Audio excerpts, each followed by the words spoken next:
many question the veracity of Greenpeace. A lot of their movements seem very unusual. However, they are very professional in using emotion and sympathy to win the hearts of others. Their movement seems very dramatic and incites mob rule. We should come to talk with facts and figures. My name is Sopon Pornchokchai. I am a property appraiser and researcher. I teach in graduate schools and occasionally work for several UN agencies. I run one of the largest property information centers in Asia. Definitely, I love nature and people, particularly the poor. I am the chairman of a foundation to help the homeless. I have observed the movements of Greenpeace on the proposed Krabi coal-fired station and believe that it contains a number of undocumented and inflammatory opinions. I myself do not have any hidden agenda. My focus is on the greatest good of the general public. Greenpeace states that there are 360 deaths from Rayong coal-fired plants each year. Are they lying? Their presentation provides no proof nor source mentioned.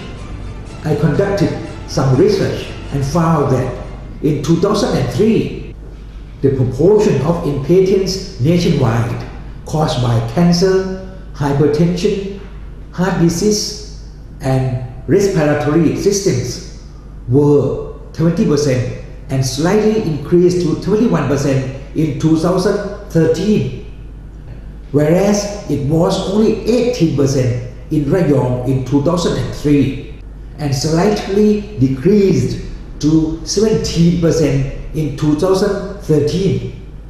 In addition, in 2014, the percentage of deaths caused by cancer, hypertension, heart disease, and respiratory systems was only 31% in Rayong, which was below the nationwide average of 35%.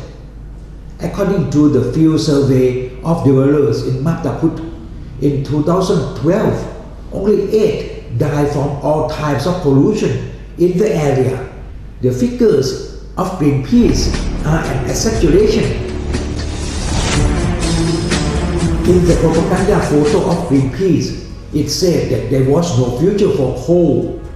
However, in a comprehensive study with an interdisciplinary approach by the MIT, the bright future of coal was confirmed. The coal usage will increase under any foreseeable scenario because it is cheap and abundant.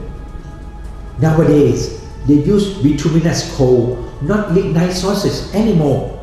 Less pollution is expected in the future. The Krabi coal-fired plant is located in the south of Thailand. There are some 4 plants located further south in Malaysia.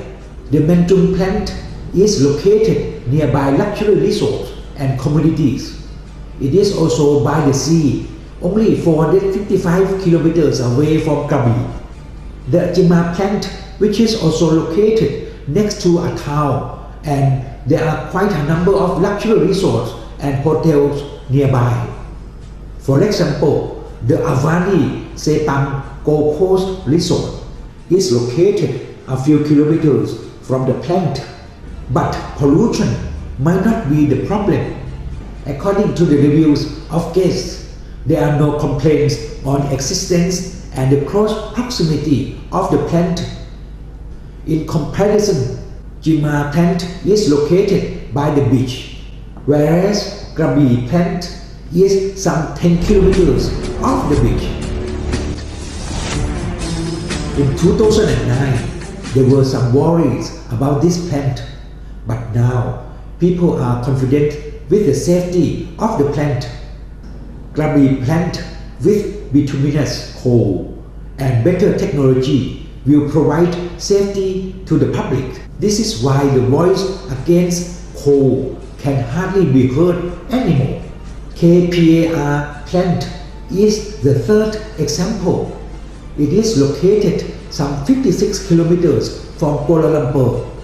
If it is not safe, this plant should not be located there. The fourth case study is Tanjung Bin plant, which is located only 9 kilometers from Singapore. This plant and a gigantic seaport is located on a Ramsar site. However, Thai people are fooled into believing that Ramsar sites are something untouchable. Furthermore, Singapore also has the first coal-fired plant. If the technology is not reliable enough, Singapore and Malaysia would not become this sort of plant. There was also a study conducted by a professor at the University Technology Malaysia and his colleagues saying that coal-fired power plants won't have significant effects on health. In addition, an example from the industrialized country is the GKM Mannheim plant in Germany, which is safely located on the bank of the Rhine and surrounded by community. On the other hand, even in Cambodia, two plants are located on the beach in Sihanoukville, which is the country's most famous resort destination.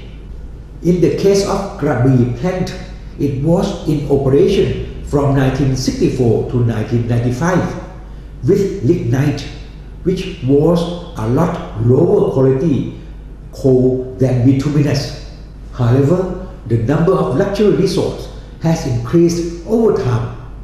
This implies that there is very little environmental effect indeed. Once, during a debate on TV, the director of Greenpeace Thailand said their paper against Krabi coal plant was involved with a list of over 1,000 people. Listen to what he said. ความจริงเนี่ยต้องให้ชาวบ้านเนี่ยได้ลงความเห็นหรือว่าสำรวจเป็นแบบสอบถามไม่ใช่ว่าไปถามคนๆไปคนๆไปก็อาจจะเป็นแค่ถามคนที่เราเห็นด้วยคนที่ไม่เห็นด้วยอาจจะไม่ได้ถามมาอาจจะมีความเบี่ยงเบนได้ครับเรามีการรวบรวมรายชื่อเป็นพันคนนะฮะ But it is not documented. This is not a fact. Therefore, this is not a research paper, but is just propaganda material published by Greenpeace. From time to time, we saw mobs against the Krabi coal-fired power plant. However, they were mostly outsiders. Eventually, representatives of 5,000 developers around the proposed plant overwhelmingly came to support the plant's construction. In a special school, it was found that the vast majority of the developers agreed to the construction of the coal plant. During 1994 to 1995, the plant used lignite. The developers confirmed that there were few negative effects. The proposed plant will use bituminous coal, which is of higher quality. Pollution would be a lot less, if any. The last question to Greenpeace is its transparency. In their financial report, which appeared in annual reports, it said to read the full audited reports. Please get in touch with our support care team at supportservice.ph@greenpeace.org. I wrote to both their Thailand and Philippines offices. There was no response at all. This made Greenpeace look unscientific, not credible, and may have other hidden agendas.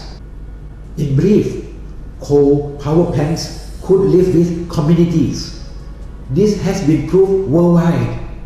Coal energy is an answer for the people and the environment because it is safe, cheap, and abundant. Don't let anyone fool us with fear and false statements. Thank you very much for your attention.